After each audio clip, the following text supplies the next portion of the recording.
Hello everyone, welcome to our Silet vlog part 1 and our journey was started from our campus. আমরা বিকাল 5টার দিকে আমাদের ভার্সিটিতে পৌঁছে যাই। এরপর আমরা বেশ কিছুক্ষণ ঘোরাফেরা করি, গল্প করি। তারপর আমাদের ব্যাচমেট এবং জুনিয়র মিলে স্লোগান দিচ্ছিল। এটা বেসিক্যালি ট্যুরের আগে আমাদের রিচুয়াল। এরপর 7:40-এর দিকে আমরা বাসে উঠে পড়ি এবং কিছু পিকচার অ্যান্ড স্ন্যাপ নিয়ে আমরা কিছুক্ষণ নাচ গান করছিলাম। এরপর আমরা স্যারদের সাথেও গানের কলি খেলি কিছুক্ষণ।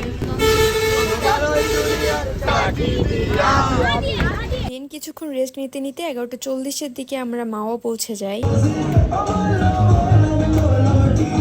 মাওয়াতে খাবার অর্ডার দিয়ে আমরা কিছুক্ষণ ঘোরাফেরা করছিলাম। তারপর আমরা খাওয়া দাওয়া করে আবার কিছুক্ষণ ঘোরাফেরা করি। ওখানে বেশ কিছু কিটেন ছিল, সেগুলো আমি ধরছিলাম। এরপর চা খেয়ে আমরা বাসে উঠে পড়ি। তারপর উঠে আমি ঘুমাই এবং ঘুম থেকে উঠে দেখি সকাল হয়ে গেছে আর আমরা শ্রীমঙ্গল চলে আসছি। ওখানে কিছুক্ষণ ঘোরাফেরা করে আমরা চলে যাই আমাদের রিসোর্টে। ওখানে আমরা বেশ কিছুক্ষণ ঘোরাফেরা করে দেখছিলাম চারপাশে এবং এরপর আমরা খাওয়া দাওয়া করি। তারপর রেডি হয়ে আমরা লাওয়াছড়ার দিকে যাওয়া স্টার্ট করি।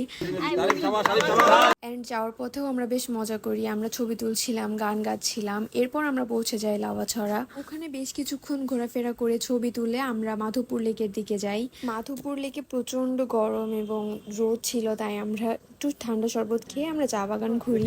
এরপর আবার আমরা রিসোর্টের দিকে রওনা করি। খাওয়া দাওয়া শেষে রেস্টুরেন্টের পাশে সবগুলো ঘুরি অ্যান্ড এখান থেকে আমরা কিছু কেনাকাটা করি।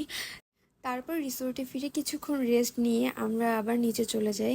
এখানে সবাই ডিফারেন্ট টাইপসের অ্যাক্টিভিটিস করছিল, সাথে ডিনার হিসেবে বারবিকিউ হচ্ছিল। এরপর খাওয়া দাওয়া করে আমরা টিচার স্টুডেন্টস মিলে কিছুক্ষণ লুডো উনো খেলি। তারপর অনেকটা রাত করে আমরা ঘুমাতে যাই। এরপর পরদিন সকালে আমরা চেক আউট করে সিলেটের উদ্দেশ্যে রওনা দেই। অ্যান্ড এটাই ছিল আমাদের শ্রীমঙ্গলের ব্লগ। বাই।